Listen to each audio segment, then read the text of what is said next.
Vámonos, ok, Carlos, si me escuchas. Sí, doctor, buenas tardes, ok. Muy buenas noches a todos, estimados colegas.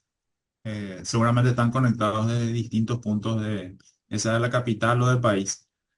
Que nada, muy agradecido por sumarse a este hermoso desafío de meternos un poco en el mundo y rememorar diagnóstico y tratamiento de las infecciones de transmisión sexual, que es una problemática increciendo ahora mismo en nuestra sociedad.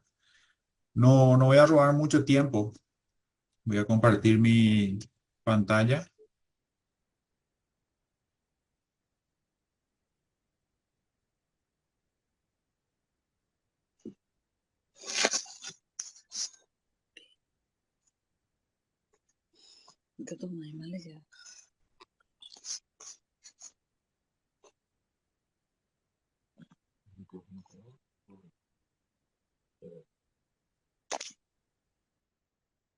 Bien, esta noche vamos como cada jueves, 19 horas, esperemos que podamos ser puntuales para poder terminar a tiempo. Vamos a hablar sobre tres temas. El primer tema va a ser el apoyo del laboratorio en el diagnóstico de las infecciones de transmisión sexual, pruebas disponibles en Paraguay, centro donde se realizan toma de muestras en pacientes asintomáticos y sintomáticos, a cargo de la doctora María Vera. La doctora es doctora en bioquímica, jefa del laboratorio de referencia de Pronacida, eh, un momentito, y docente universitaria en salud pública.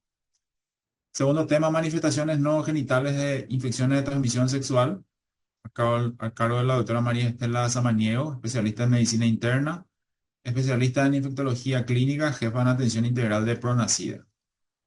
Y como último tema, enfermedad pélvica inflamatoria a cargo de la doctora Celeste Ramírez, especialista en ginecología y obstetricia, tal inferior, ups, encargada de el MIPLUS del Programa Nacional de Lucha contra el SIDA y otras ITS, médico de planta de servicio de ginecología del Hospital Central.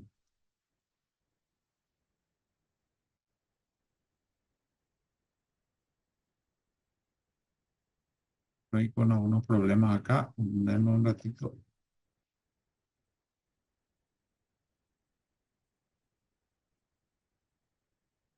¿No puedes ver? No, no, no estoy pudiendo ampliar mi pantalla.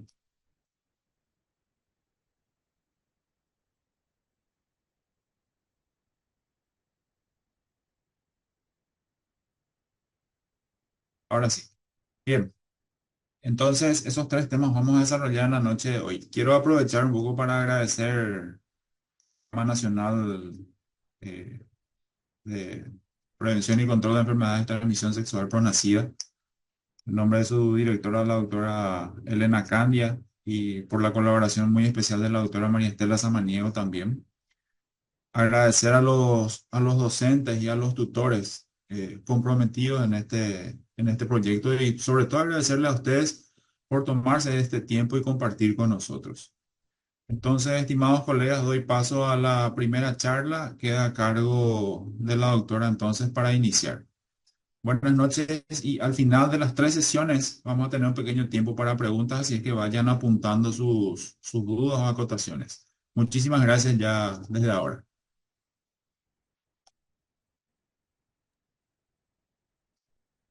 La doctora María está tratando de terminar de ingresar.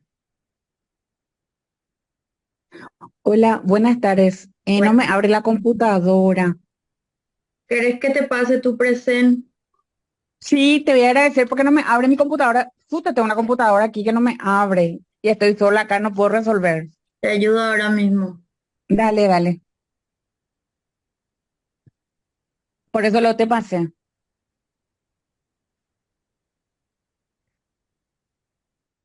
No sé por qué no abre. 63, 63, 50.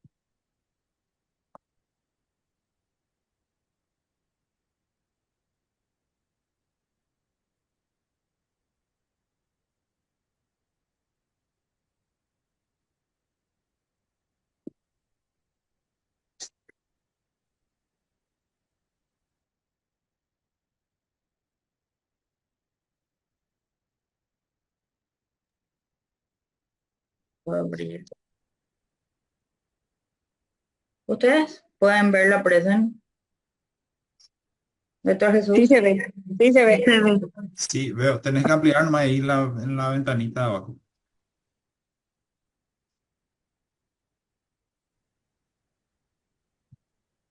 No puedo acá ver las herramientas, pero vamos a ver si puedo mover esto. Ahí está. Ahora sí. Listo. Súper. Doctora, Cuando quiera empezamos. estamos listísimos.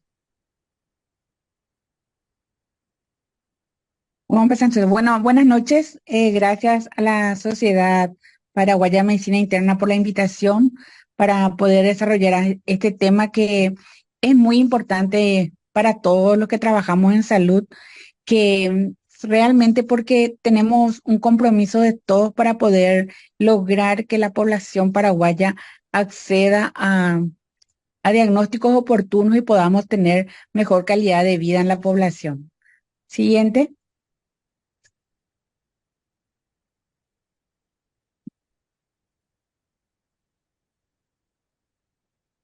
Ahí está. Ok. Como ustedes saben, la OMS advierte sobre el drástico aumento de las infecciones de transmisión sexual. Un informe emitido el 24 de mayo de este año muestra que hay un aumento importante en todo el mundo en las infecciones de transmisión sexual. Siguiente. Se calcula que actualmente la incidencia de ITS, excluyendo el VIH, es de 357 millones de casos nuevos durante los últimos años. Y se supone que el 10% de los afectados son adultos en edad reproductiva y sexualmente activos, y uno de cada 20 adolescentes en el mundo contrae una infección de ITS durante el año. Siguiente. En Paraguay, yo he revisado muchísima bibliografía en estas últimas semanas y no hay mucha información sobre ITS en población general. Lo que encontré fue un registro del Ministerio de Salud Pública del año 2017, donde había un informe de 6.000, de casi 7.000 personas que concurrieron a los servicios de salud para un diagnóstico de ITS, tanto en públicos como en privados. Y la mayoría de las personas que concurrieron a esa atención médica eran personas jóvenes, entre 20 y 30 años de edad. Siguiente. Estuve revisando y encontré datos. Siguiente, por favor. Sí.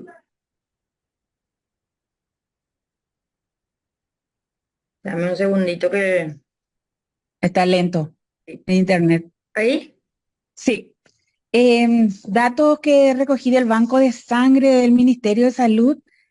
Ahí se ve la prevalencia que hay en población aparentemente sana.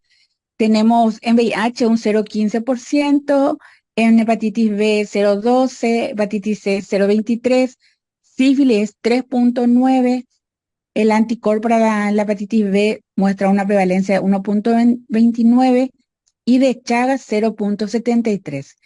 Este dato es importante porque muestra que las personas que se consideran sanas, que concurren a donar sangre, hay una importante prevalencia de ITS. Entonces, realmente hay un aumento. El siguiente, por favor. Sí. Este es un dato que obtuve del laboratorio Meyer, donde muestra la prevalencia de infecciones de transmisión sexual. Esto es un periodo de un año y este resultado muestra en muestras de pacientes que concurrieron al servicio para un diagnóstico de una ITS. Y como pueden ver, hay un importante número de Gardnerella, seguido de Cándida y de Micoplasma. Este dato que vemos aquí es similar a un trabajo que hicieron los chicos de la universidad analizando datos de pacientes que concurrieron a un laboratorio privado en el año 2019 y más o menos muestra esta misma frecuencia. Pero así datos publicados por eh, estudios hechos en población general no tenemos, por lo menos yo lo que busqué no encontré, así que realmente esto es todo un desafío para poder saber la prevalencia de las ITS en Paraguay. Siguiente, por favor, Carolina. Definimos la ITS, que son un conjunto de enfermedades. La transmisión es predominantemente por un contacto sexual sin protección. Algunas ITS también se pueden transmitir durante el embarazo y el parto o por medio de sangre o productos sanguíneos infectados. También se pueden adquirir ITS asociado a otras etiologías. Siguiente. Como 8 de las que se han vinculado con la máxima incidencia de ITS en lo que conocemos, tanto en Paraguay, según los datos que tenemos, y también en el mundo. 4 son fácilmente curables, como la sífilis, la gonorrea, las clamidias y la tricomoniasis. Otras 4 infecciones virales que pueden cronificar, como son las hepatitis virales, los herpes, el VIH y el VPH. Actualmente, 2 de estas patologías, la hepatitis B y el VPH, tenemos vacunas disponibles para prevención en el Paraguay. Siguiente. Como sabemos, las infecciones de transmisión sexual en los hombres muchas veces son sintomáticos. O sea, una persona masculina infectada por una infección de transmisión sexual tiene síntomas. En cambio, las mujeres muchas veces pasan con una ITS totalmente asintomáticas. Siguiente. La SS, siguiendo las indicaciones de SS, ellos prefieren hacer la clasificación para facilitar el diagnóstico y el tratamiento por los síntomas clínicos, no así por el agente que produce esa infección. Siguiente. En este cuadro vemos los diferentes agentes, los bacterianos y las manifestaciones clínicas que se pueden ver con estas patologías, con estos agentes. Siguiente, no me voy a detener porque en el cuadro está ahí, es más que sabido. También tenemos las infecciones virales y los diferentes agentes virales que producen las ITS y las manifestaciones clínicas en el apartado siguiente. Siguiente, por favor. Tomás, También tenemos, atrás, hola, también tenemos infecciones por parásitos y por hongos. Estas son las complicaciones de la ITS. Cuando tenemos una infección genital por una ITS, esto puede llevar a una infección sistémica. Podemos tener acompañando el riesgo de adquirir VIH y también cáncer. Siguiente. En el cuadro muestra las principales complicaciones que se producen por las ITS, tanto en hombres, en mujeres y en niños. Es decir, toda la población que tiene ITS puede tener complicaciones y estos son algunos de los casos que podemos ver. Siguiente, los factores de riesgo asociados a las ITS. Tenemos factores biológicos que pueden ser la prevalencia elevada de ITS en nuestra comunidad, la susceptibilidad hormonal para la adquisición de ITS, la resistencia antimicrobiana de algunos patógenos. También podemos tener algunos comportamientos personales, relaciones sexuales sin condón o uso incorrecto del mismo, múltiples parejas sexuales, inicio precoz de la actividad sexual, con lo cual se tiene una inmadurez hormonal y también emocional. También la drogadicción es un factor de riesgo.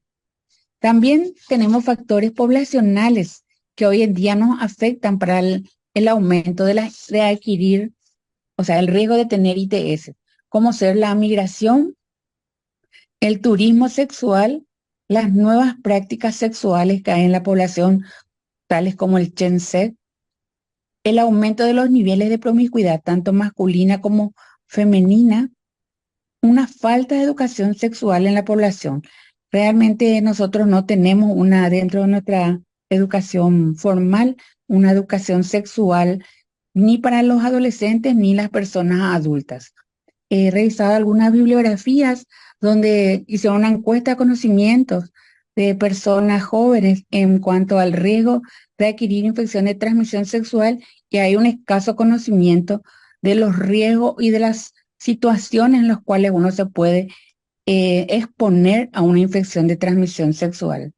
También otra limitación que tenemos es el acceso limitado a los servicios de salud para una atención adecuada. Siguiente. Las pruebas para diagnosticar una infección sexual, una infección de transmisión sexual, la mayoría de las pruebas que realizamos son rápidas, sencillas y no implican ningún riesgo ni dolor para la persona que está afectada. Algunas patologías como el herpes, las verrugas, los condilomas, realmente requieren que el personal de salud que atiende a una persona con una manifestación de ITS le haga una inspección profesional, una exploración física, porque muchas veces vemos en el laboratorio que llegan personas que tienen un condiloma o un herpes y tienen un pedido de una secreción uretral o secreción vaginal. Y esas muestras biológicas que tomamos realmente no muestran la infección que tienen esas personas en ese momento. Por eso es importante resaltar que sí o sí cuando una persona consulta con con un síntoma de una ITS, se tiene que hacer una exploración física del paciente. Las pruebas que tenemos hoy en día dependen mucho qué vamos a pedirle al paciente de acuerdo a sus síntomas y a las prácticas sexuales que tiene nuestro usuario.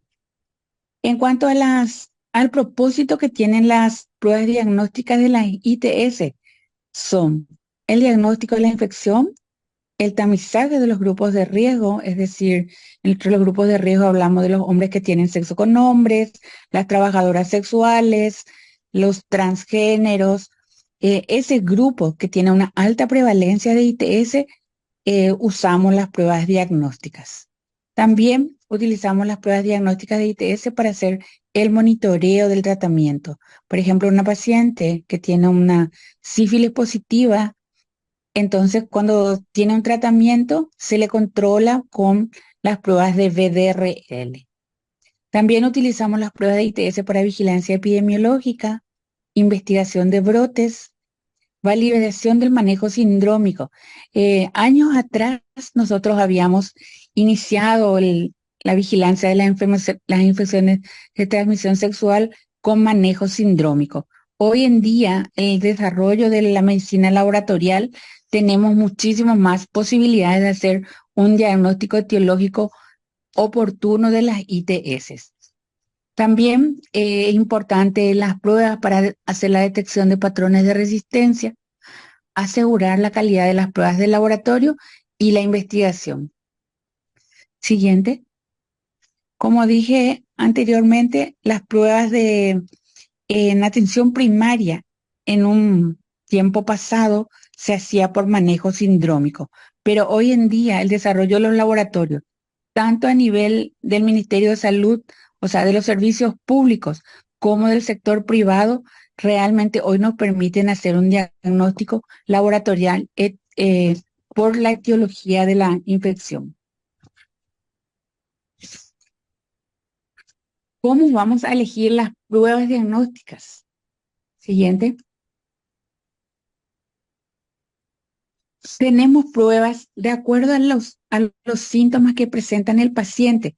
Tenemos la microscopía directa, los cultivos de las secreciones, la detección de antígenos que pueden ser directas o indirectas, la serología en las cuales buscamos anticuerpos y los métodos moleculares.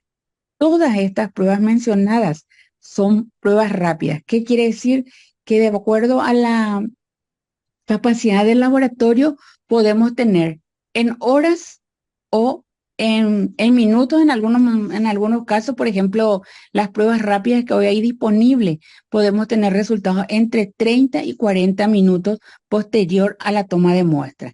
Lo que también las pruebas moleculares se pueden obtener más o menos en 3 a 4 horas y los cultivos sí demoran un poco más, 24 a 48 horas. Siguiente. En este cuadro lo que mostramos son los diferentes agentes etiológicos, en este caso que las bacterias, la ITS que produce y la posibilidad que tenemos en el país de hacer. Por ejemplo, si tenemos una sífilis, nosotros tenemos serología. Tanto tenemos pruebas directas e indirectas. Las directas son treponémicas y las indirectas son, por ejemplo, la BDRL. Nosotros en el sistema público hay todas las pruebas, tanto pruebas treponémicas y pruebas no treponémicas para el diagnóstico de por ejemplo, de la sífilis. Y ahí se van citando todo lo que tenemos en el país. Hoy en día tenemos PCR para algunas patologías y tenemos serología, ha aumentado la capacidad de diagnóstico serológico. Siguiente. También los virus tenemos hoy en día serología disponible y también tenemos pruebas moleculares de PCR para el diagnóstico. Tanto de VIH tenemos anticuerpos, tenemos carga viral, también para las hepatitis tenemos serología, todas las serologías disponibles en el mercado para hepatitis B. También hacemos carga viral para hepatitis B. También estos están disponibles en el sistema público, que son todos gratuitos, como en el sector privado. Y también las herpes y los HPV, que más adelante seguramente que vamos a ver el diagnóstico. Siguiente. Ahí tenemos los protozoarios, que también podemos hacer pruebas directas y pruebas indirectas. Y como les dije, la importancia de hacer una exploración física del paciente para poder captar los síntomas de las ITS que no pueden ser diagnosticadas por el laboratorio. Solamente con la exploración física vamos a poder detectar, por ejemplo, un condiloma, porque vamos a ver, ahí muchas veces el paciente llega para hacerse una serología y resulta que cuando le hacemos una anamnesis, el paciente muestra que tiene condilomas. Siguiente. Estos son algunos de los paneles que tenemos en PCR para diagnóstico de ITS. Las características de las muestras que podemos tomar y la preparación que tiene que tener el paciente para que la muestra que vamos a procesar por biología molecular sea adecuada y realmente muestren resultados óptimos para un tratamiento adecuado. En un estudio que realizaron en orina de 648 pacientes por biología molecular, el 80% de las pruebas procesadas tenían una ITS y en un 30% tenían asociadas dos agentes etiológicos que causaban la ITS. Entonces es importante evaluar realmente qué es lo que vamos a indicarle al paciente para que el resultado sea óptimo. Los paneles de ITS no tenemos en el sistema público, solamente hay paneles de ITS en el sistema privado hoy en día. Siguiente. Estos son unos mensajes que yo quería dejar, que todos los que tratamos, que vemos los pacientes, tenemos que considerar que hay un aumento importante de la prevalencia de ITS en Paraguay, que los médicos desde el primer nivel de atención tienen un papel importante en la vigilancia y control de las ITS. No debemos caer en estereotipos y tabúes y debemos insistir con los pacientes que concurren con las prácticas sexuales seguras, el uso correcto del condón en todas las oportunidades que tenemos. Siguiente. Este es un documento que yo les comparto, que es una estrategia mundial elaborada por la OMS, en los cuales están todo lo que podemos aplicar para abordar el control de las ITS, que algunas de ellas tenemos implementadas en el país. Y muchas gracias. Estoy para las preguntas. Doctora, las preguntas vamos a hacer al final de las tres, confe. Excelente. Muchas gracias.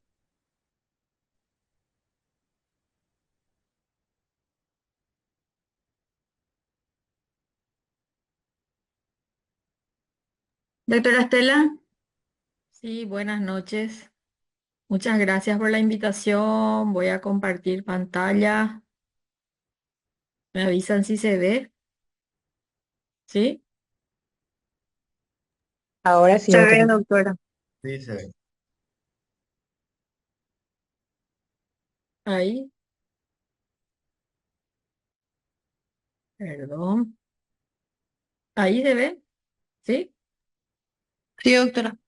Buenas noches. Entonces, mi tema es manifestaciones no genitales de las infecciones de transmisión sexual.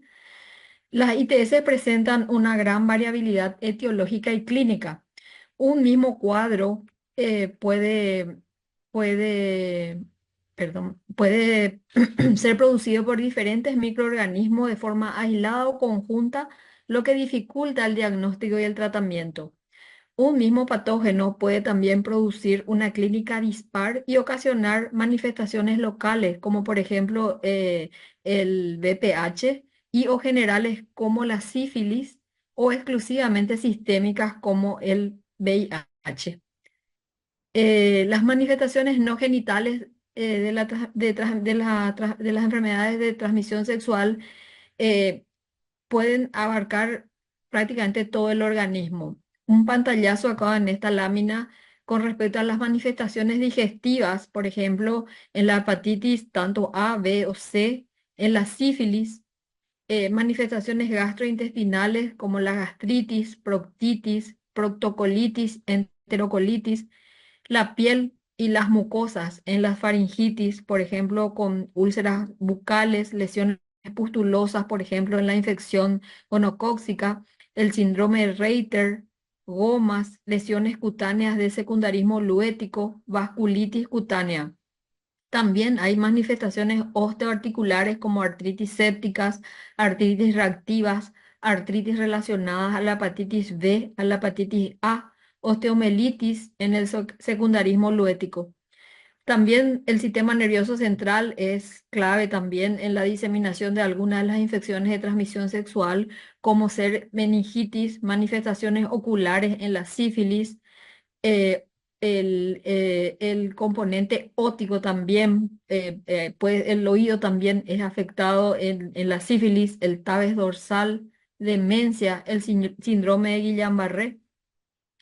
El aparato cardiovascular también en la ortitis, en las sífilis meningovascular, vasculitis por hepatitis B o C.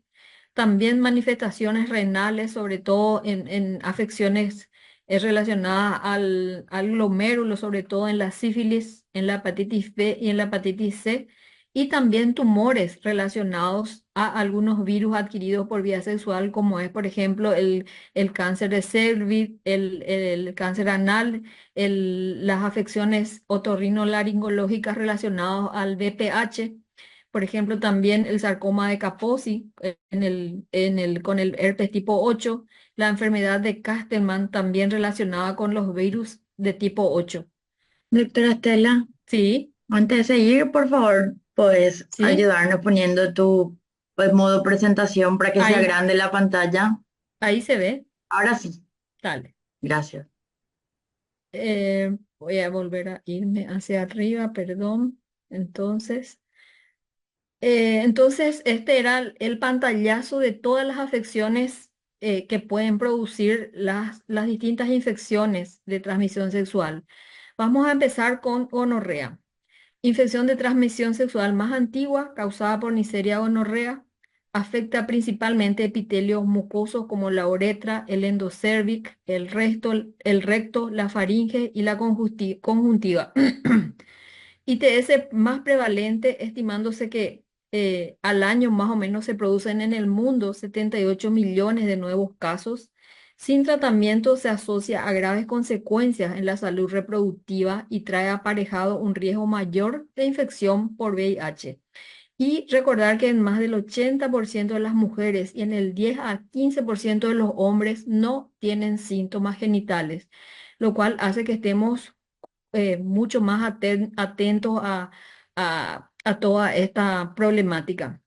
Recordar un poco el diagnóstico que ya la autora explicó también: PCR en exudados de uretra o orina en mujeres, hisopado vaginal, endocervical y orina, y cuando hay manifestación extragenital en frotis faríngeo o frotis rectal, y también con el cultivo. Entonces, uretritis, cervicitis, las afecciones más frecuentes en el hombre generalmente es más sintomático, y asintomático o pausisintomático en las mujeres. Recordar manifestaciones asintomáticas y manifestaciones anorrectales, 90% son asintomáticas y hay afecciones como la proctitis. Orofaringea también, generalmente asintomática, o un dolor leve o afectación de las amígdalas con linfadenopatía, y es lo que se ha relacionado posteriormente a la diseminación hematógena, y también quedar como reservorio que pueda predisponer a resistencias a antimicrobianos. Conjuntivitis, que es un poco rara en el adulto, generalmente hay inflamación, exudado que puede ser uni o biocular, y esto, si progresa, puede llevar a la ceguera. La forma diseminada es la forma menos frecuente, 3% aproximadamente en las estadísticas, más frecuente en las mujeres: fiebre, artralgia, artritis, lesiones cutáneas, raramente afectación cardíaca, perihepatitis y meningitis. La infección gonocócica diseminada, entonces, la fiebre generalmente es poco frecuente, hay signo de toxicidad sistémica y puede acompañarse de afectaciones cutáneas. En el 75% de los casos hay máculas, pápulas, pústulas, que a menudo tienen un componente hemorrágico, y en ocasiones tienen ampollas hemorrágicas y lesiones necróticas. Entonces, esto podemos verlo de repente, y puede hacernos un diagnóstico diferencial, y pensamos en el contexto febril con pacientes con unas petequias o púrpuras hemorrágicas, y pensar en meningococcemia. Artritis, poliartritis distales y asimétricas que ocasionan artritis e inflamación periarticular con tendosinovitis. También puede haber artritis purulenta sin lesiones cutáneas, que pueden ser monoarticulares o oligoarticulares, y más raramente poliartritis. Y generalmente afectación de rodillas y muñecas. También se describen cuadros de meningitis y sepsis, y endocarditis, que es infrecuente, y en el 1 al 2% puede ser incluso la única manifestación de la infección gonocócica diseminada, y compromete la aorta. Entonces, estos pacientes generalmente se pueden presentar febriles o no, y en mi experiencia les comento un poquito que tuve un paciente extranjero que vino a la consulta por 4 o 5 días de decaimiento, fiebre, un poco de cefalea, y tenía lesiones petequiales aisladas, incluso en la punta de los dedos. Entonces, el ingreso fue una sospecha de endocarditis, alacocardio transtorácica sin vegetación. Entonces, se programa una ecotransesofágica, y es cubierto como una endocarditis con ceftriaxona vancomicina. Entonces, en el homocultivo, después la bioquímica, la microbióloga llama y me comenta que tenía el aislamiento, y está interesada qué es el paciente, si tenía lesiones o algo genital, de dónde viene el paciente, porque ella estaba viendo una infección gonocócica en sangre. Entonces, puede pasar desapercibido y el diagnóstico diferencial principal para nosotros en esos casos sería la endocarditis. Por suerte el paciente estaba cubierto con ceftriaxona, entonces pudimos salir bien en ese caso, pero tenerlo presente.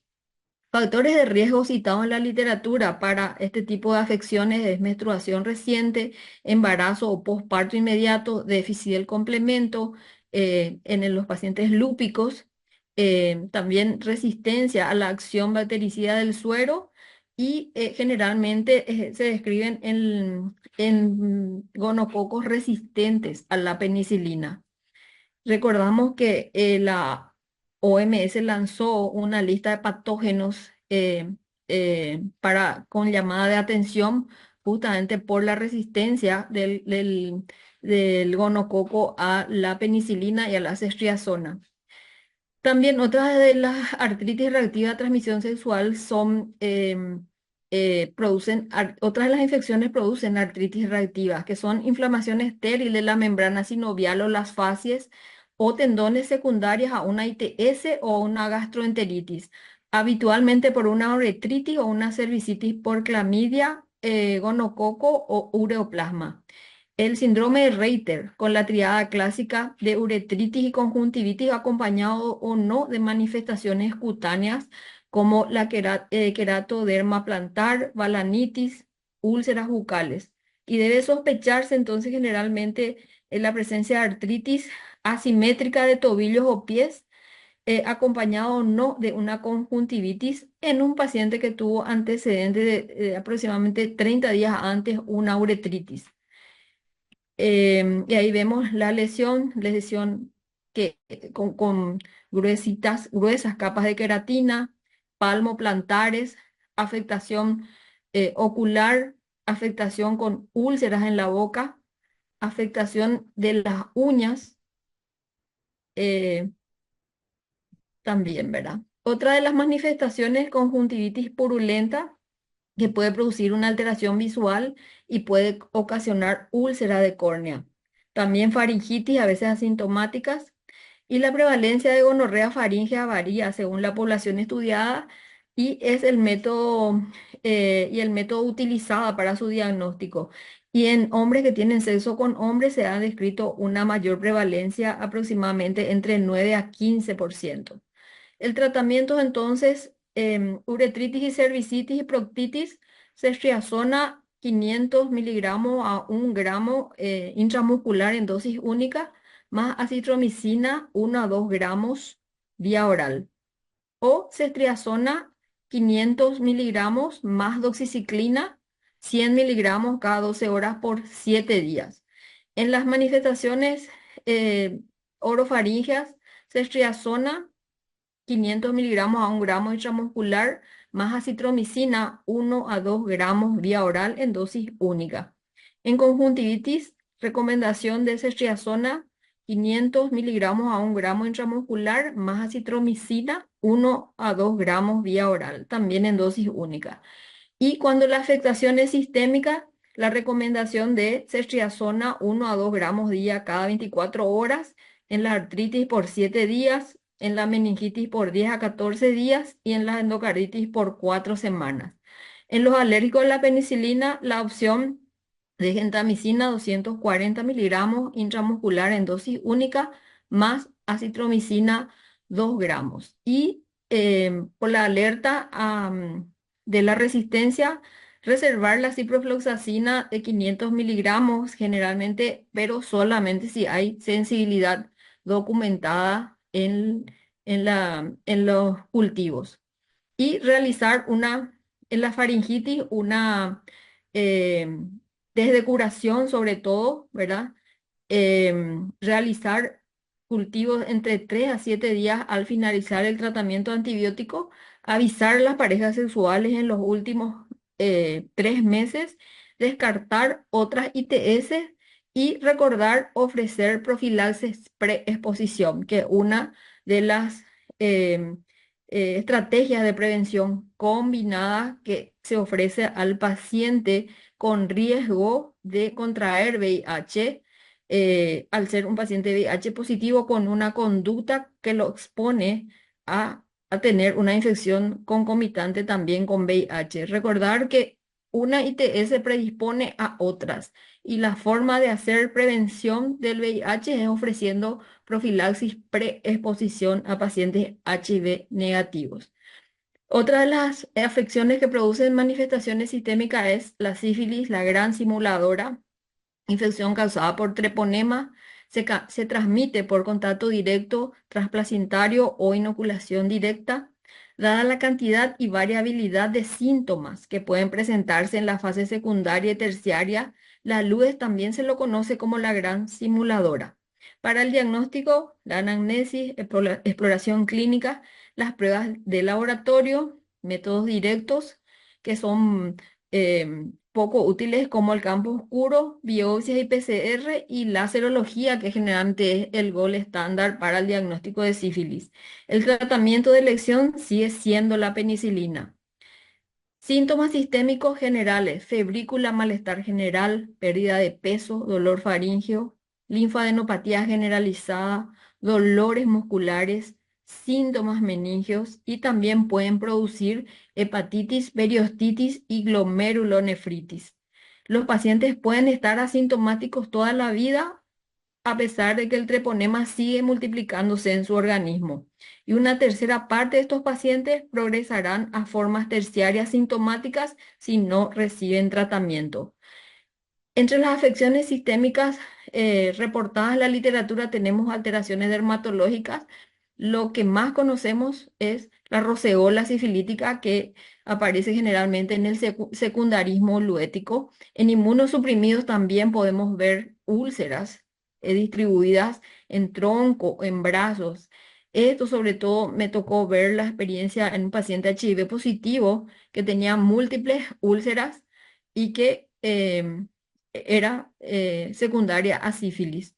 Granulomas, gomas, alteraciones gastrointestinales, hepatitis, aumento de la fosfatasa alcalina, infiltración y ulceración del tracto digestivo, alteraciones musculoesqueléticas como sinovitis, osteitis, periostitis, alteraciones renales con albuminuria leve, síndrome nefrótico, nefritis, la sífilis cardiovascular con vasculitis y dilatación de la raíz de la aorta, alteraciones neurológicas, la meningitis, tabes dorsal, vasculitis, alteraciones oftalmológicas como uveitis anterior, posterior, panuveitis, corioretinitis, necrosis retiniana, neuritis óptica.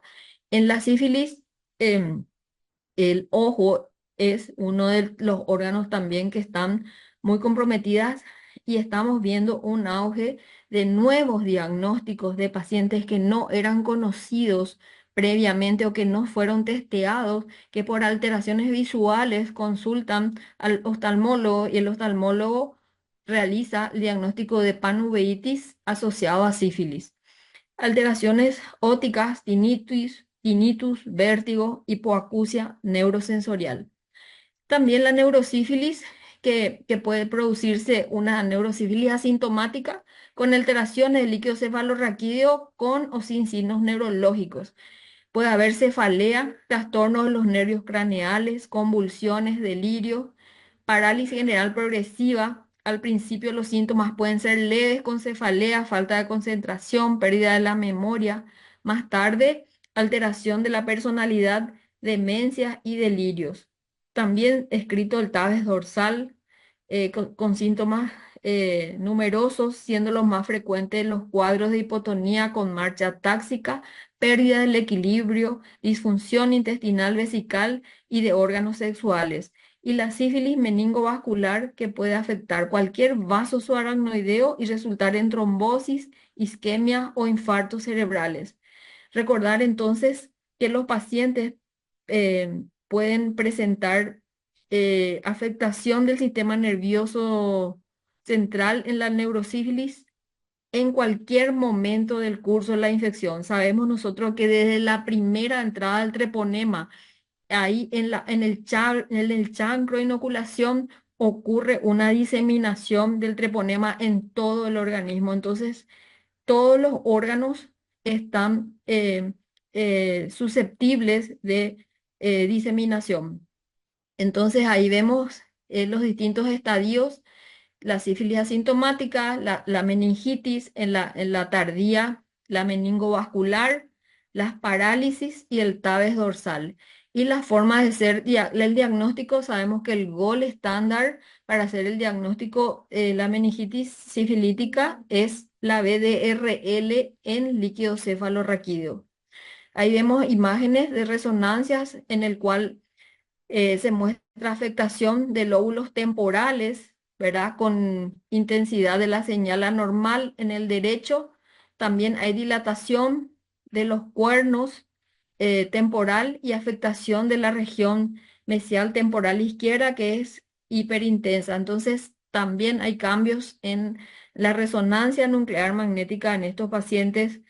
Otra de las lesiones en el cual se ve hiperseñal en la sustancia blanca, extensión a lóbulos temporales que son hiperintensicos con atrofia más evidente del lado derecho que generan dilatación compensatoria del cuerno temporal. La sífilis cardiovascular que ocurre en la etapa terciaria, aortitis, aneurisma, estenosis coronaria, insuficiencia aórtica y miocarditis más raramente. Cuando se han establecido los diagnósticos etiológicos y topográficos, el paciente debe ser tratado y considerar lo antes posible las consecuencias de enfermedad existentes o potenciales antes de recomendar el abordaje quirúrgico. La sífilis tardía destructiva puede prevenirse con un tratamiento bien indicado de una sífilis temprana. La enfermedad cardíaca muy probablemente continuará diagnosticándose inoportunamente. Por ello es importante entender la patología y la fisiopatología de la enfermedad, lo cual facilitará el rápido reconocimiento y manejo. Entonces, la recomendación es testear, tratar lo más rápidamente posible desde el inicio de la sífilis, dar las medidas de prevención, testear a lo largo de la vida a los pacientes. Debe sospecharse cuando existe dilatación de la porción proximal de la aorta con calcificaciones lineales de la pared anterior o en pacientes con insuficiencia valvular o aórtica que debutan con un IAM o un ANGOR. Afecta de forma preferentemente a la aorta ascendente, afectando el anillo de la válvula aórtica y dando lugar a estenosis de las coronarias o del ostium sin afectación distal. O sea, la sífilis cardiovascular es una sífilis eh, muy bien descripta. No vemos frecuentemente, no hay reportes. Yo por lo menos no he visto en todo este tiempo aún estas lesiones están citadas en la literatura, pero ahora con el auge de la sífilis, de repente podemos empezar a ver estas lesiones. Manifestaciones también digestivas. Este es un caso clínico en el cual el paciente tuvo una hemorragia digestiva y se hace una endoscopía, una biopsia y se encuentra entonces treponema pallidum en la biopsia y la PCR también fue positiva. O sea, entonces hablamos y hay reporte de gastritis sifilítica. El síndrome de Pitt-Hutch-Curtis, que es una perihepatitis asociada a enfermedad pélvica inflamatoria que afecta la cápsula hepática y el peritoneo adyacente, produciendo dolor abdominal en hipocondrio derecho, y supone un reto por el gran abanico de diagnósticos diferenciales. Afectan sobre todo a mujeres en edad fértil, con dolor en hipocondrio derecho, irradiado a hombro y espalda, con náuseas, vómitos, pérdida del apetito, que es frecuentemente atribuido a una enfermedad biliodigestiva que puede retrasar el diagnóstico.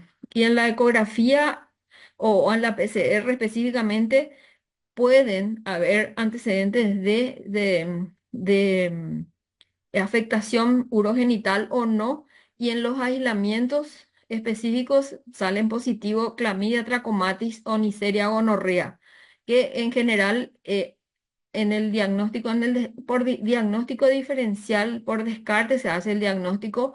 Recuerden que nuestros profesores antes decían que la llama de la pelvis lame la cara inferior del hígado, y esto es el síndrome de First-Hutch-Curtis.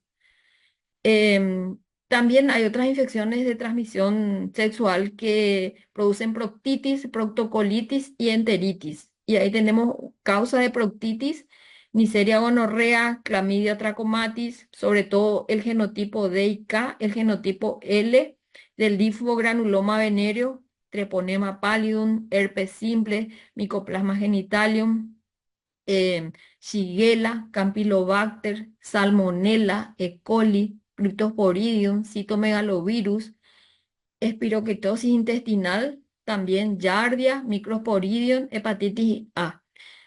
Hay un auge del reporte, sobre todo en pacientes, en hombres que tienen sexo con hombres.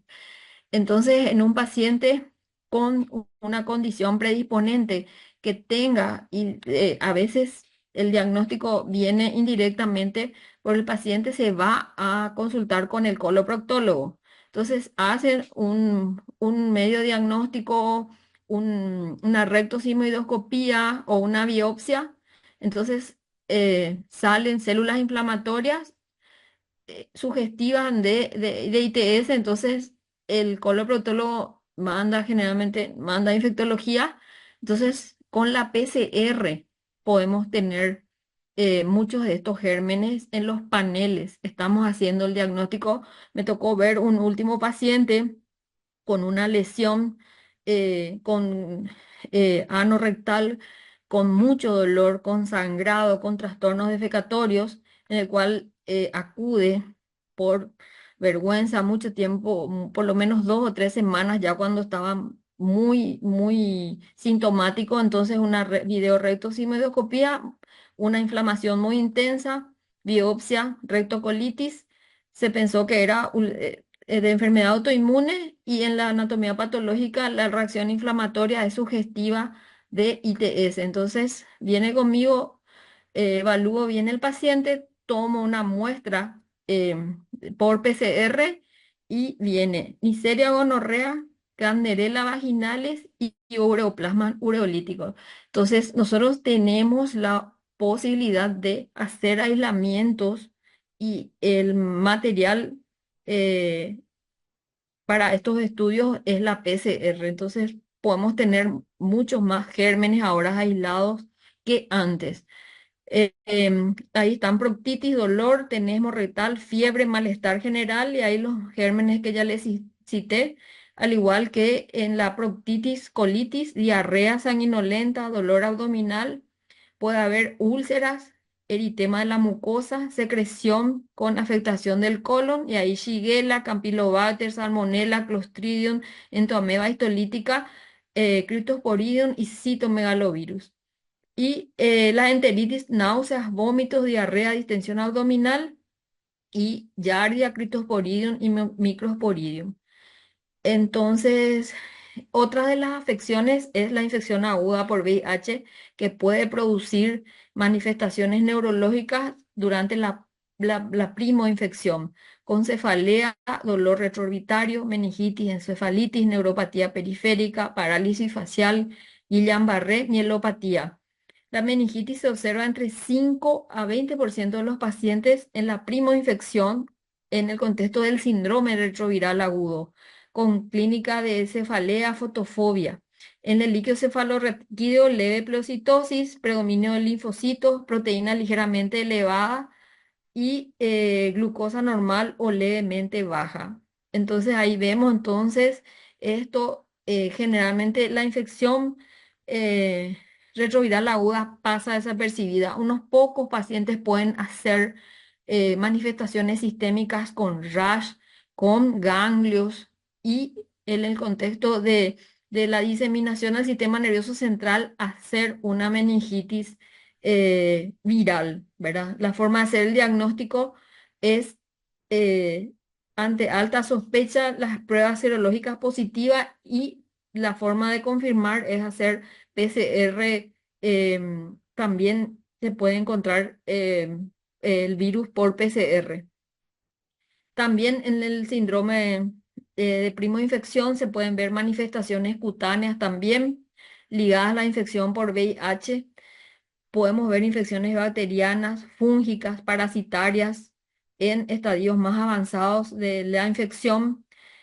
También podemos ver sífilis, el VPH también, manifestaciones como verrugas, y en pacientes con VIH también sarcoma de Kaposi, herpes simple, leishmaniasis, dermatitis seborreica, herpes zóster, psoriasis, o sea, una serie de síntomas eh, relacionadas también a infección ya avanzada del VIH, en la cual muchas veces pasa desapercibida por años y hacemos en estadio C3 el diagnóstico por afectación cutánea.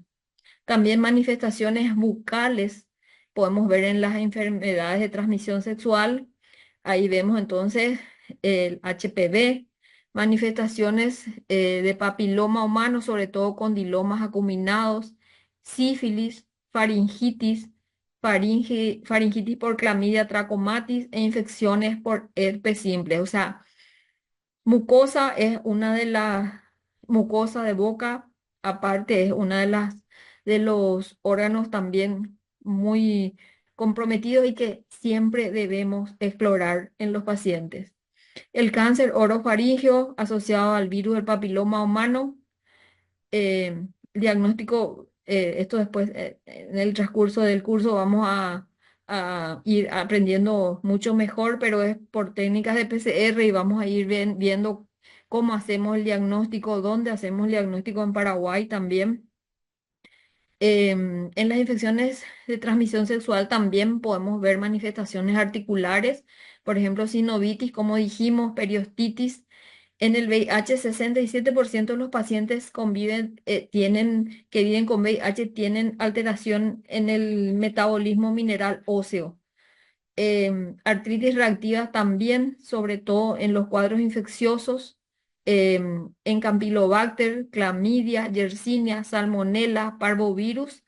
Y lo importante es, puede haber o no un antecedente de compromiso genital anterior a estos pacientes, en general un mes antes.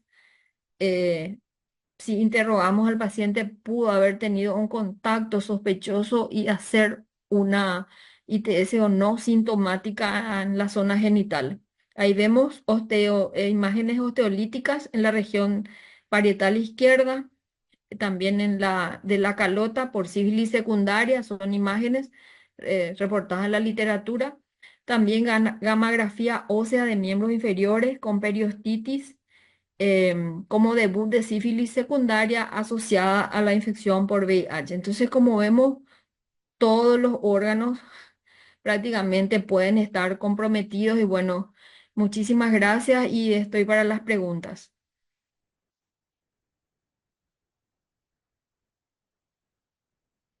Doctora Ramírez, adelante. A ver.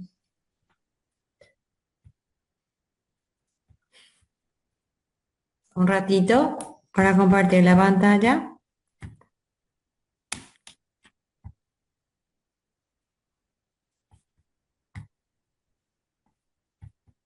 ¿Se ve? Todavía, No, doctora. Ahora está, ahora, sí. Si le dan a bien. dar presentación, Sí. ahí estamos listos. Bueno, siguiendo con este curso, ¿verdad? Primero que nada, quiero agradecerles sobre todo por la invitación. Esto es demasiado importante no solamente para los que están detrás de la computadora escuchando, sino también de este lado, ¿verdad? Del Pronacida, porque es súper importante que todos los médicos, sin importar la especialidad y el ámbito o el nivel de atención en el que se encuentren, sean capaces de poder hacer un diagnóstico precoz de las ITS.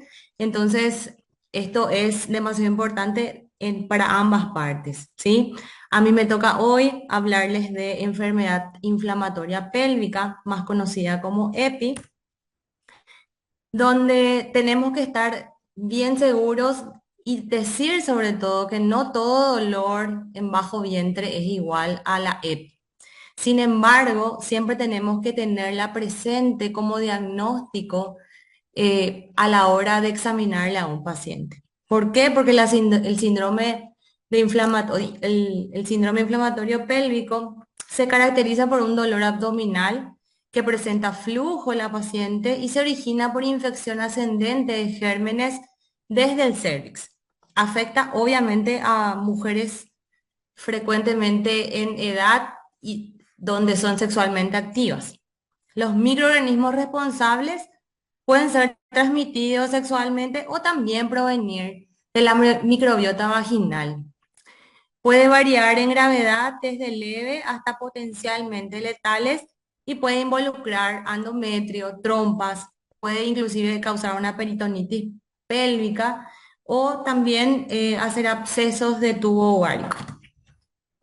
En cuanto a la etiología, podemos decir que en el 70% de los casos la EPI tiene causa desconocida, aunque vamos a escuchar mucho como patógeno cervical a la Neisseria gonorrhoeae y a la Chlamydia trachomatis, pero cuando hablamos de una flora vaginal que también está implicada en esta patología, hablamos de un montón de gérmenes que tenemos que tenerles presentes. Por eso es que ante esta infección, ante esta patología, en la mayoría de las veces tenemos que pensar que el patógeno es desconocido, o sea, no sabemos realmente contra quién estamos peleando, o sea, tenemos un enemigo desconocido y ante la duda obviamente vamos a tomar artillería pesada, ¿sí?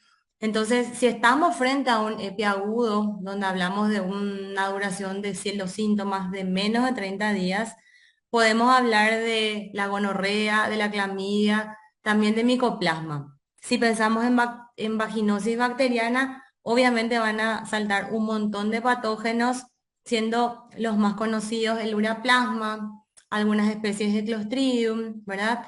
Si pensamos también en que pueden ser patógenos respiratorios, tenemos que nombrarle a la influenza, estreptococos. Si tenemos que también hablar de patógenos entéricos, los más frecuentes son Escherichia coli y Streptococcus. Si tenemos una enfermedad inflamatoria pélvica subclínica, sí, en la mayoría de las veces está presente la clamidia y la neisseria. Y si hablamos de una epicrónica, cuando nos referimos a más de 30 días de síntomas de duración, entonces no podemos citarle a la tuberculosis y algunas especies de actinomyces.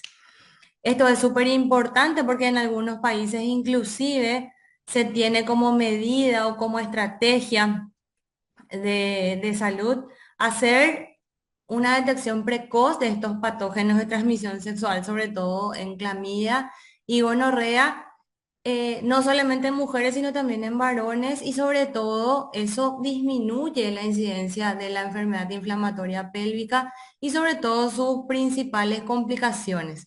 Tenemos que saber que una paciente con infecciones de clamidia puede tener hasta un 15% de complicación porque van a progresar a una enfermedad inflamatoria pélvica y obviamente el riesgo va a ser mayor si es que la paciente tiene una infección gonocócica agregada. Toda mujer, y esto es súper importante porque la paciente es la misma, sin embargo tenemos que verle de todas las aristas y tenemos que tratar de ofrecerle todo lo que podemos desde nuestro lugar como médicos. A toda paciente que se le realiza el diagnóstico de EPI, también debemos investigar, así como dijo la doctora Estela y también dijo la doctora María Vera, tenemos que investigar otros tipos de infección de transmisión sexual, ¿verdad? Y otra cosa importante que quiero acotar ante la primera presentación, la doctora hablaba de que no tenemos números de nuestro país sobre ITS, ¿verdad? Porque no estamos al tanto que las enfermedades, o sea, las infecciones de transmisión sexual son enfermedades de notificación obligatoria.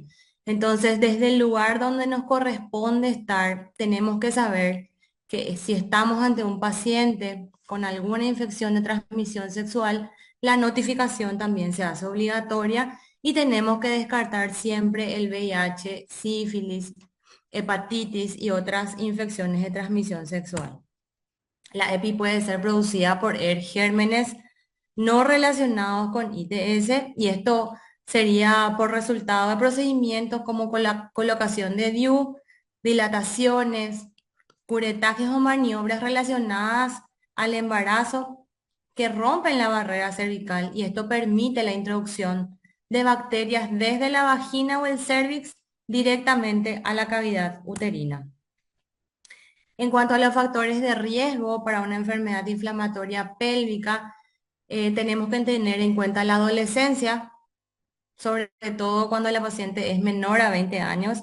La menstruación reciente, sabemos que hay un porcentaje de menstruación que va al fondo de saco. Los compañeros sexuales con uretritis o infecciones de transmisión sexuales que son asintomáticos, la inserción reciente de DIU, las múltiples parejas sexuales, la nueva pareja sexual en los últimos 3 meses y tener relaciones durante la menstruación, esos son todos factores que aumentan el riesgo de tener EPI. Factores de riesgo disminuido tenemos obviamente la monogamia, el uso de anticonceptivos orales, el uso de preservativo que hasta hoy día sigue siendo el mejor método de barrera para todas las infecciones de transmisión sexual, ¿verdad? Y es importante saber dentro de todos estos factores que de todo lo que citamos, hay un estudio reciente que habla de que tener múltiples parejas sexuales en los últimos 12 meses y la paciente es menor de 20 años y tiene algún antecedente, alguna ITS anterior y presenta un flujo anormal en los últimos 6 meses y la paciente llega con dolor en bajo vientre, básicamente la semiología te habla de una paciente potencial de un diagnóstico de EPI. Si tenemos que clasificarla a la paciente según la enfermedad inflamatoria pélvica, tenemos según su evolución, que puede ser aguda o crónica, y ahí tenemos el corte de 30 días. Según la etiología, hablábamos ya de las exógenas de transmisión sexualmente o de las iatrogénicas causadas por maniobras obstétricas. Según el origen, pueden ser primarias o secundarias. Según el estadio clínico, y acá es súper importante, tenemos el estadio 1, que habla de una endometritis y salpingitis sin reacción peritoneal. Esta paciente es aquella que viene contándole al médico que está con dolor en bajo vientre, pero más bien es una molestia, que tiene un flujo persistente, y es ahí donde tenemos que ser lo suficientemente estrategas de preguntarle a la paciente todos sus antecedentes ginecológicos. El estadio 2, hablamos ya un poco más hacia arriba, vamos a ir ascendiendo, ¿verdad? Acá ya tenemos una salpingitis con reacción peritoneal, pero sin masas anexiales. Acá el dolor el dolor aumenta, podemos inclusive ya tener al examen físico un dolor importante y sobre todo puntual a nivel de los anexos y en zona baja del hipogastrio. Y tanto el estadio 1 como el estadio 2 se consideran todavía casos leves y que pueden ser tratados en forma ambulatoria. Sin embargo, el estadio 3, donde ya hablamos de un absceso tubovárico, y el estadio 4, que obviamente es una peritonitis difusa, la paciente viene claramente con un cuadro de abdomen agudo quirúrgico, donde no tenemos que olvidarnos siempre de pensar en las otras patologías de diagnóstico diferencial, que obviamente pueden ser las apendicitis, pueden ser quistes anexiales complicados, y también nunca se olviden que si estamos en una etapa de edad reproductiva, no podemos olvidar de los embarazos ectópicos, que básicamente en los estadios 3 y 4 pueden confundir a la hora de hacer el diagnóstico de una EPI. Según características laparoscópicas, nosotros también podemos darle una clasificación de leve, moderada, severa. Esta clasificación no es la más frecuente, ya que ustedes saben lo que implica someterle a un paciente a una laparoscopía. A la hora de hacer el diagnóstico, siempre la semiología es mandatoria, pero tenemos que tener también criterios para poder decir, esta paciente claramente tiene una EPI, ¿verdad? Para esto se requiere la presencia de 3 criterios mayores y además uno o más de los menores.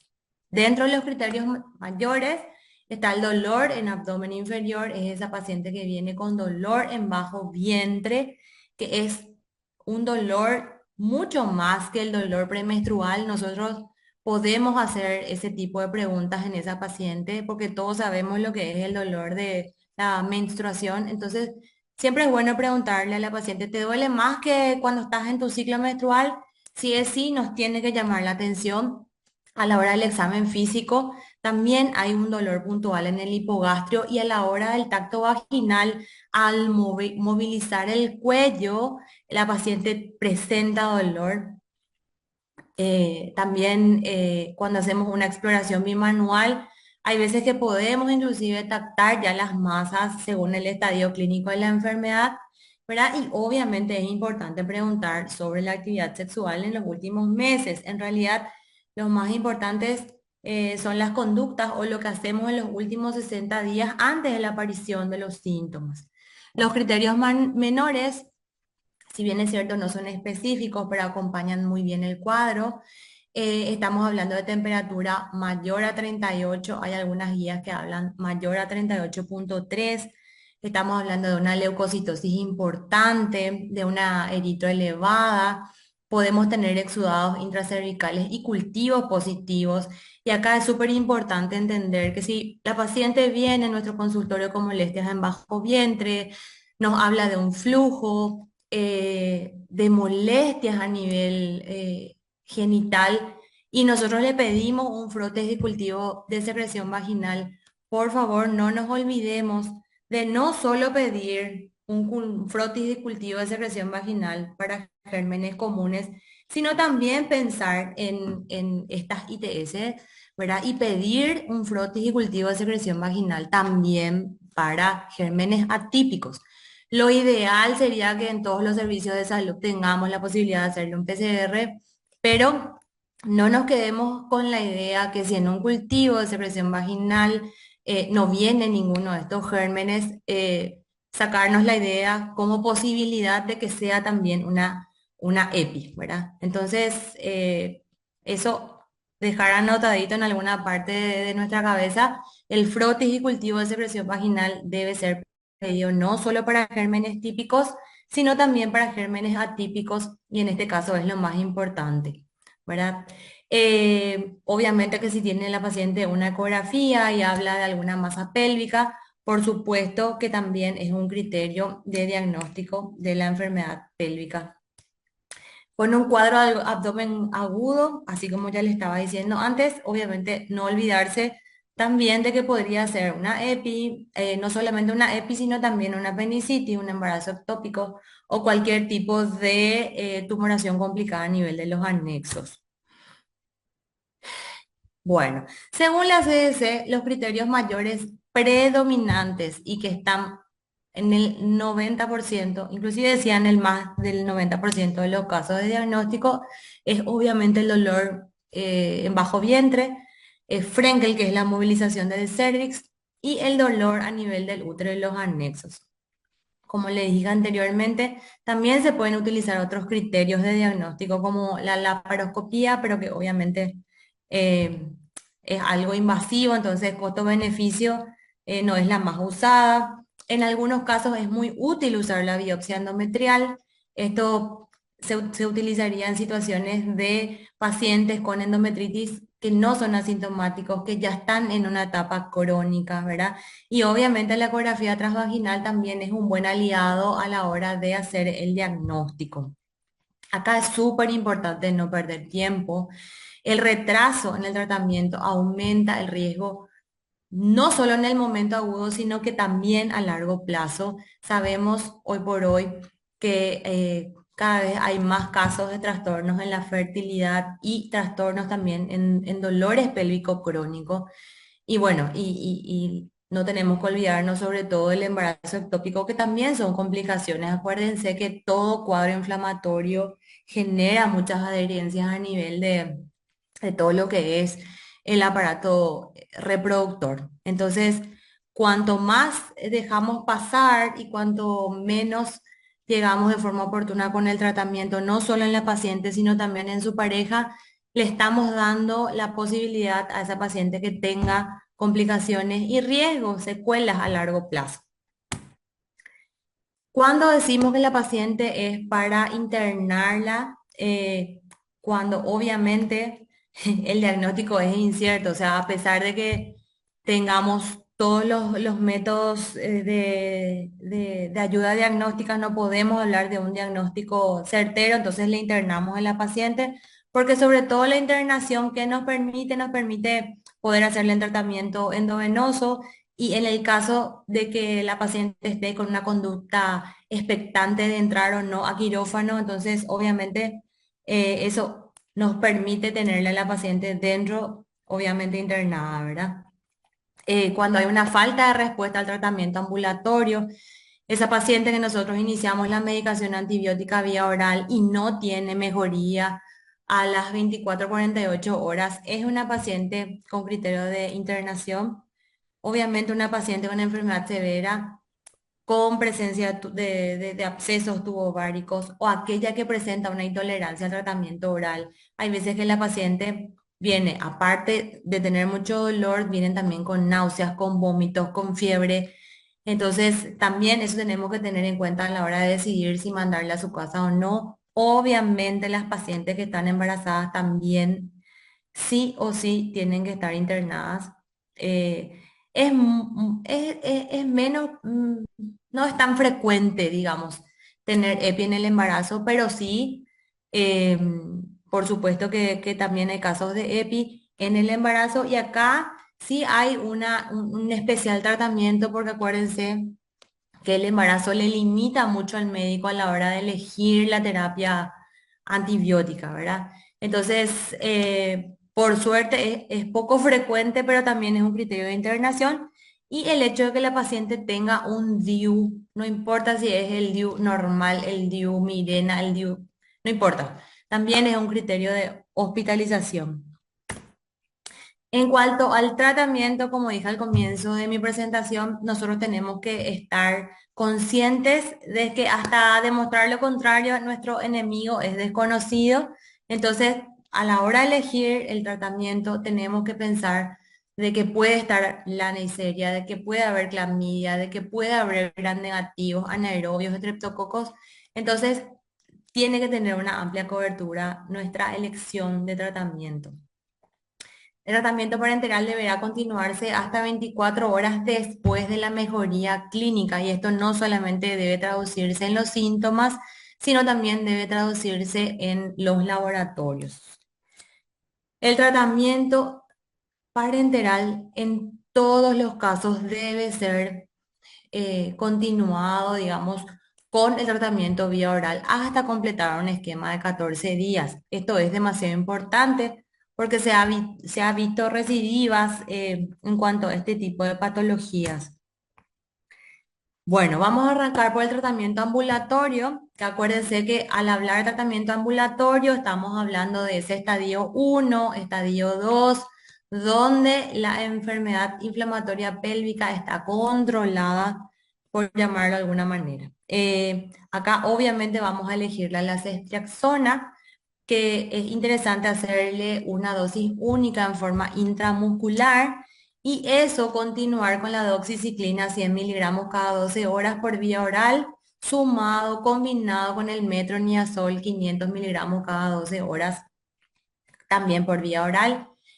Esta combinación debe completarse en un esquema de 14 días. En el caso de que la paciente tenga alguna alergia a la doxi, podemos reemplazarlo por acitromicina y en el caso de que tengamos pacientes con alergia al metronidazol o que no pueda tolerar el metronidazol, podemos cambiarlo por clindamicina. En cuanto a la siguiente alternativa, le combinamos a la ceftriaxona. Lo ideal siempre es hacerlo dosis única intramuscular, más acitro, 1 gramo dosis única, vía oral, seguida por una segunda dosis de acitromicina, repitiendo la vía oral a las 1 semana del tratamiento. Lo ideal siempre es la primera opción, pero tenemos como alternativa. Hay otras alternativas, pero no se olviden de que sobre todo en las Américas se vio mucha resistencia de la Neisseria. Entonces, sobre todo a las quinolonas. Entonces, tenemos que ser bastante estratégicos a la hora de elegir la terapia ah, con antibióticos. Bueno, acá hablamos de tratamientos alternativos, donde le nombramos a la ceftriaxona, ofloxacina, también el metronidazol que no puede faltar. Cuando hablamos de levofloxacina, también tenemos que acordarnos de que puede haber resistencia, por eso no es de primera elección. En la última alternativa le nombramos el amoxicilina IBL cada 12 horas. Estos esquemas en su gran mayoría, si no son todos, tienen que cumplir 14 días y es importantísimo que cumplan con el esquema para evitar las reinfecciones, las recaídas sobre todo, ¿sí?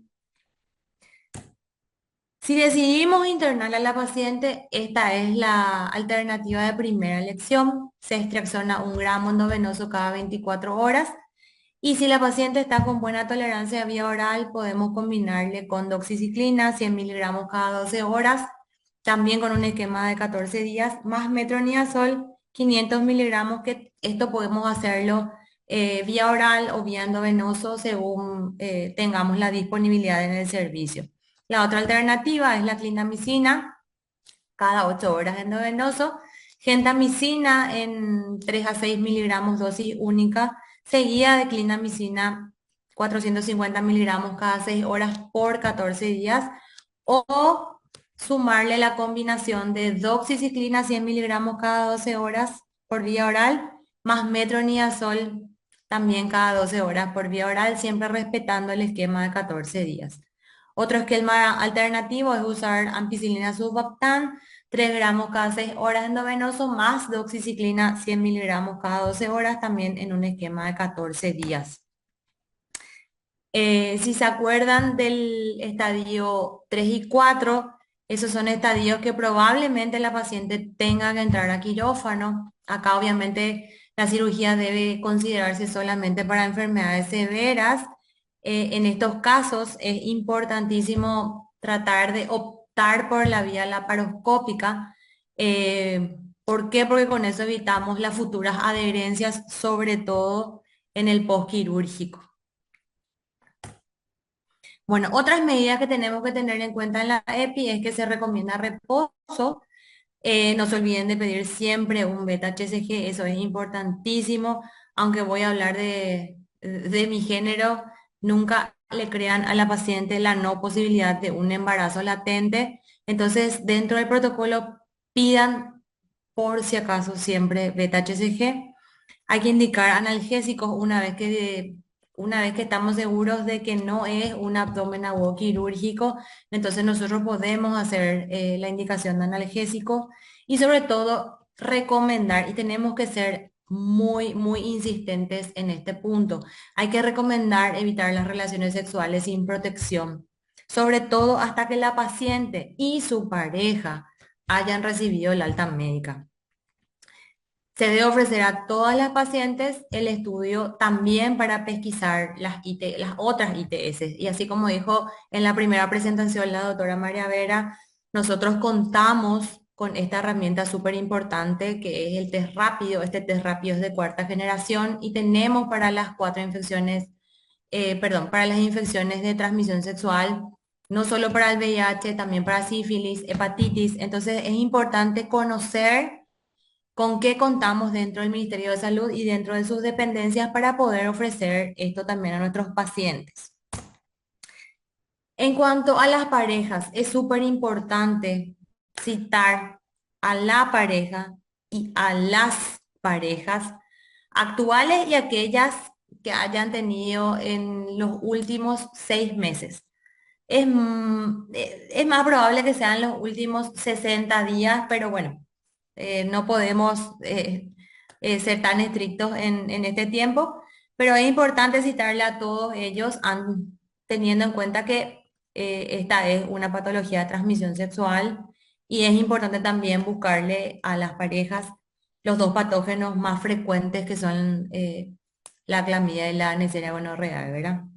Si no hay la disponibilidad de pruebas de tamizaje para estos dos patógenos, entonces también tenemos que empezar el tratamiento en forma empírica en ellos. Y acá también vamos a elegir la ceftriaxona intramuscular como monodosis, sumándole la citromicina 1 gramo vía oral como monodosis. Esto es un poquitito diferente a las otras infecciones que presentan nuestras mujeres, donde le damos esa dosis acortada al paciente, a su pareja, sobre todo de metronidazol, ¿verdad? En este tipo de pacientes tenemos que tratarle a las parejas con ceftriaxona más acitromicina. Lo ideal siempre es hacerlo en dosis, en esquemas cortos, porque con eso también nos aseguramos de que la pareja haya recibido el tratamiento y no nos ponemos en la duda de la no adherencia de la pareja en cuanto al tratamiento. Es súper importante hacerle el seguimiento a nuestras pacientes, sobre todo hay que hacerle un control en las 72 horas después del alta, eso es en los casos de estadios moderados o severos, ¿verdad? Y tenemos que tener una especial atención en las pacientes que tienen el DIU, ¿verdad? Hay muchos médicos que creen que tenemos el pensamiento erróneo de tiene DIU, está con una EPI, retiremos el DIU, ¿verdad? Hay veces que eso puede empeorar el cuadro, entonces es importante dejarle nomás ahí quietito al DIU, si está, por lo menos si está, es normo inserto, si no tiene ningún tipo de problema, entonces dejarle nomás al DIU y retirarlo cuando pase el cuadro agudo, ¿verdad?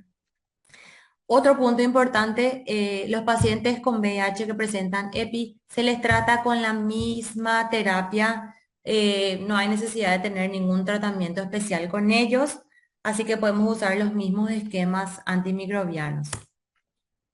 Bueno, como conclusiones finales, es súper importante que entendamos que las manifestaciones clínicas son muy variadas, que no todo dolor en bajo vientre es una EPI, pero no tenemos que olvidarle a la EPI en un dolor, o sea, dentro del abanico de posibilidades de un dolor en bajo vientre.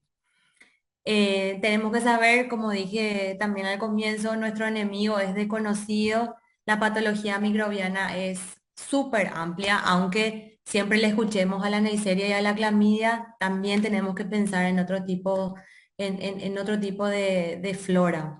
Las complicaciones derivadas de esta infección es hoy, en este tiempo, son súper, súper importantes porque, bueno, estamos hablando de esterilidad, de dolor pélvico crónico y de embarazos ectópicos. El diagnóstico generalmente es clínico y no existe todavía un esquema antimicrobiano específico, ideal, y sabemos que la prevención está vinculada sobre todo a las medidas que tengamos que tener para prevenir las infecciones de transmisión sexual y sobre todo el manejo correcto de las infecciones en el tracto genital inferior. Siempre yo digo esto en el consultorio, eh, no podemos dejar pasar un flujo, o sea, todas las mujeres pueden tener un flujo normal, pero desde el momento que ese flujo tiene color, olor, cambia de consistencia o tiene algún otro tipo de síntomas, tenemos que ser bastante específicos a la hora de buscar el patógeno y a la hora de elegir el tratamiento adecuado. No se olviden siempre que hay que pedir un frotis y cultivo de secreción vaginal antes de iniciar cualquier tratamiento con óvulos, con antibióticos, porque bueno, acuérdense que la vagina tiene una flora y debemos de tener una flora apropiada. Entonces, lo ideal siempre es pedir un frotis y cultivo de secreción vaginal antes de tomar conducta y no olviden que el frotis no solamente es para gérmenes comunes, sino que también tiene que ser dirigido a gérmenes atípicos. Bueno, les dejo con una fotito de un reloj porque lo importante acá es no perder el tiempo ante la duda, empezar un tratamiento empírico con la paciente. Si no tenemos los métodos diagnósticos en ese momento y la paciente es una paciente que está con mucho dolor, es una paciente con antecedentes ginecológicos que nos hagan pensar en una EPI, no perdamos el tiempo e iniciemos un tratamiento oportuno Y no nos olvidemos que una EPI puede estar enmascarando muchas otras ITS que son demasiado importantes a la hora del diagnóstico precoz y sobre todo el tratamiento oportuno. De nuevo, muchas gracias y a las órdenes y súper abiertas a las preguntas.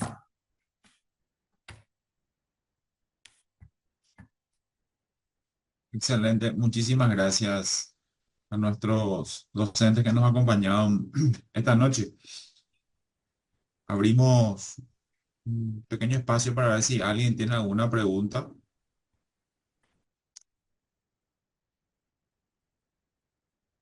Pregunta, observación.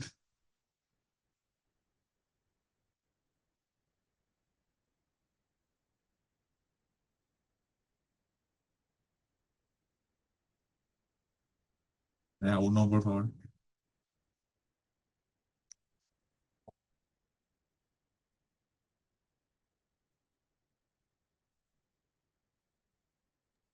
Buenas noches, ya que nadie nos pregunta, voy a preguntarle yo a la doctora Celeste.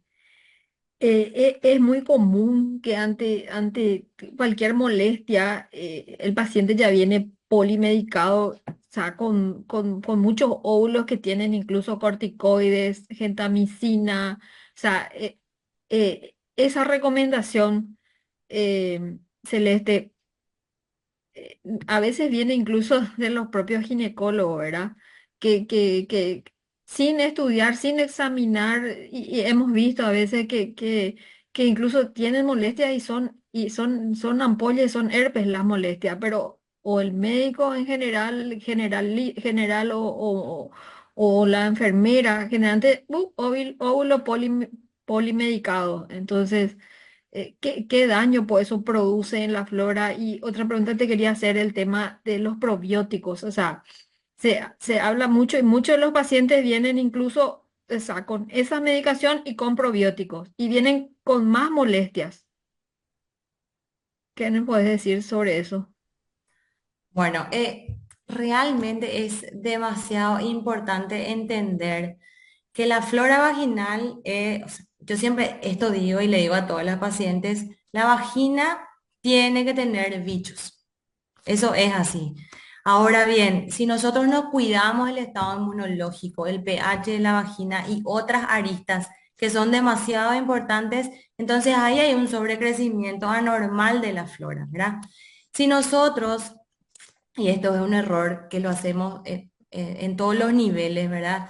Hay veces que el error empieza por la paciente. Una paciente que tiene un flujo que seguramente le molesta, es un flujo anormal, ella misma va a la farmacia y el farmacéutico le indica ese óvulo súper anti todo. Entonces ahí lo único que hacemos es arrastramos con toda la flora vaginal y lo único que hacemos es cronificar ese flujo que se pudo haber curado si es que teníamos este pensamiento de lo ideal primero es saber cuál es el causante, cuál es el agente causal. Entonces, normalmente el flujo no es de un día ni no es de agudos. Yo siempre esto le digo a la paciente, ¿hace cuántos días tenés flujo? Algunas vienen con flujos de días, otras de semanas. Entonces, ¿qué te parece si es que aguantamos 2 días más? Te hacemos un cultivo de secreción vaginal. Vemos con nombre y apellido quién es el encargado de que vos tengas un flujo que te molesta, que te pica. Y ahí tomamos la conducta y hacemos un tratamiento específico. Hay veces que es que tenemos flujo solamente por cándida y sin embargo le metimos un antibiótico, le metimos corticoides, que es el peor enemigo para la cándida. Entonces, si tenemos un fruticultivo de secreción vaginal y tenemos el personaje específico, nuestro tratamiento también es mucho más efectivo y no arrasamos con toda esa flora vaginal que es importante que esté presente.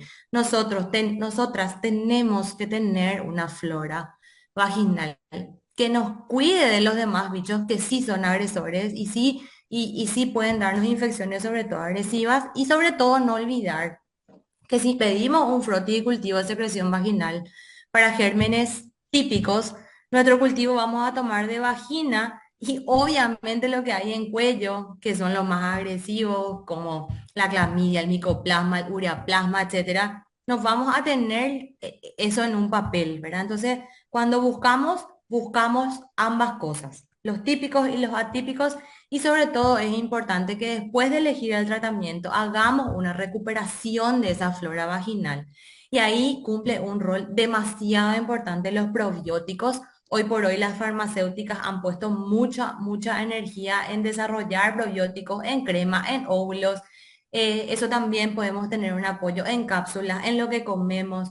Entonces es súper importante, a ver, no tomarlo como algo subjetivo o tomarlo como algo muy sencillo al flujo. El flujo puede ser algo súper simple, pero puede ser algo súper complicado que resta calidad de vida en las mujeres y que puede arrastrarse por muchísimo tiempo y volverse resistente a tratamientos que en su comienzo pudieron haber sido súper sencillos.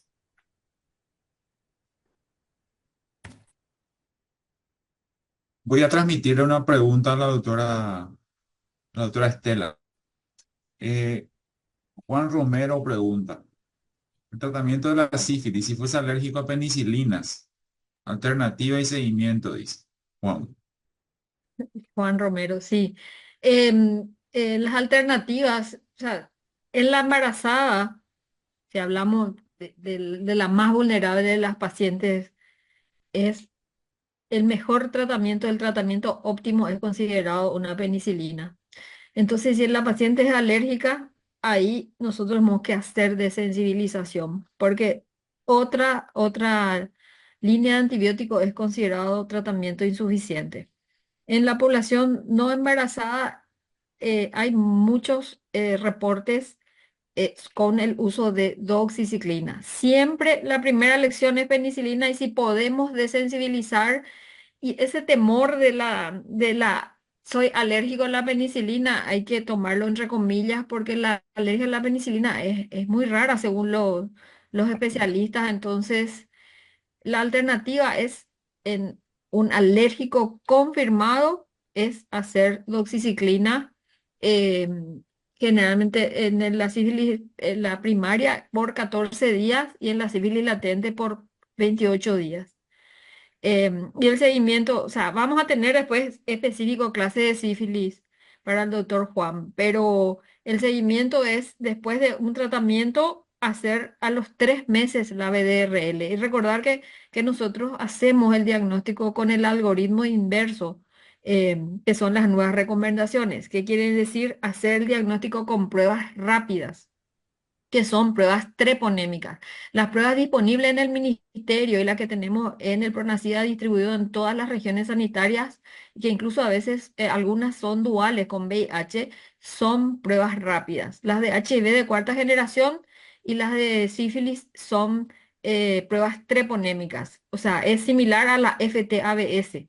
Entonces nosotros empezamos con el algoritmo inverso, con una prueba rápida y después hacemos la BDRL para cuantificar titulaciones para ver respuesta al tratamiento. Y después del tratamiento de- del primer tratamiento, recomendación de la BDRL a los 3 meses o un mínimo a las 8 semanas, ¿verdad? A los 2 meses, pero no enseguida al mes ni a la semana. Eso es a veces un motivo de consulta frecuente que recibió tratamiento y le hicieron un, una BDRL de control y subieron los títulos. Entonces, recomendación, tratamiento y BDRL de control a los 3 meses, a los 6 meses y a los 1 año y los títulos tienen que ir bajando. Gracias, doctora. ¿Alguien más? El doctor César Benítez tiene la manito. Ah, bueno. Buenas noches, excelente las ponencias. Tengo dos preguntitas. Eh, uno, ¿cuál es el tratamiento para los condilomas faringios y bucales? Y otro, algunas consideraciones sobre la vacuna para VPH. Vamos a tener una sesión exclusiva de eso, pero bueno, adelantando un poquito la sesión de BPH, vamos a tener con la doctora Liz Bobadilla, que es la referente a nivel del laboratorio central del Ministerio de Salud, que nos va a dar toda la panorámica de los tipos de BPH aislados y que se tienen en vigilancia, ¿verdad? Em, La vacuna, sí, está la vacuna que está recomendada en todo adulto sexualmente activo. Ahora el Ministerio de Salud incorpora a los niños varones y a las niñas que sabemos que está como estrategia de salud pública, pero podemos vacunar por VPH a lo largo de la vida, hasta, Hasta dicen los 55 años, doctor. sí, las recomendaciones hasta los 55, pero si después de los 55 estás todavía sexualmente activo, tampoco hay ninguna contraindicación. Y el tratamiento para los condilomas faríngeos, generalmente el otorrino lo que hace es, o hace cirugía o hace cauterización o, o eso, ¿verdad? Recordamos nosotros que prácticamente el VPH no se cura, ¿verdad? Entonces, evitar recidivas, evitar el cáncer haciendo la extracción quirúrgica o la cauterización de la lesión. ¿Es Eh, útil la vacuna en los que ya padecieron este condiloma? la vacuna, sí, o sea, en realidad en todo paciente, incluso Celeste, vos podés Sí. decir incluso que en la paciente con sin grado Eh, eh, avanzado está recomendado hacer porque evita la progresión. La vacuna tiene demasiadas bondades, doctor. O sea, si nosotros hablamos de un condiloma, estamos refiriéndonos exactamente al condiloma que no te ocasiona el cáncer. O sea, el subtipo, digamos, del HPV que no está relacionado con cánceres agresivos, ¿verdad? Aparecen los condilomas, los cuales se pueden o quemar o se quitan con láser o se quitan en forma quirúrgica. Pero a ver, si vos tenés un condiloma, claro que claramente te podés vacunar, porque la vacuna te cubre o te da cobertura a los agentes que están relacionados con los cánceres Cánceres. agresivos, Agresión. ¿verdad? Y el condiloma, las verrugas, son lesiones benignas, por llamarlo de alguna manera. Entonces, a pesar de que vos tengas verrugas, no importa en qué parte, no importa si son en los genitales, en la faringe o donde sea, es recomendable la vacunación. La vacunación idealmente se inicia a los 9 años y hoy en día podemos acceder a esta vacunación gratuitamente dentro del PAI hasta los 14 años. Las nuevas indicaciones por la OPS es tan solo una dosis y así como dijo la doctora, a lo largo de la vida, mientras sigas teniendo relaciones sexuales en forma activa, uno puede seguir vacunándose, inclusive hasta tener lesiones de bajo grado, ¿verdad? Y que tengamos fehacientemente una captura híbrida con un tipo de BPH, ¿verdad? O sea, tenemos que hacerle eco de las bondades de la vacuna y ojalá todos podamos vacunarnos, tanto hombres como mujeres, y que si pueden alcanzar esto, todos nuestros niños sería lo ideal. Gracias. Muy bien. Eh, Muchísimas gracias nuevamente por acompañarnos. Gracias de vuelta a nuestras docentes que nos acompañaron esta noche. Un agradecimiento especial también al doctor Ignacio Ortiz, el coordinador de nuestro curso, por, por armar la plataforma, por coordinar todo eso, ese proceso previo que lo hizo en conjunto con, con las doctoras de Pronacide. Y pueden seguir interactuando con sus respectivos tutores en sus distintos grupos en la plataforma, pasando las preguntas que surgieron a través de esta clase, que vamos a tratar de resolver sus dudas.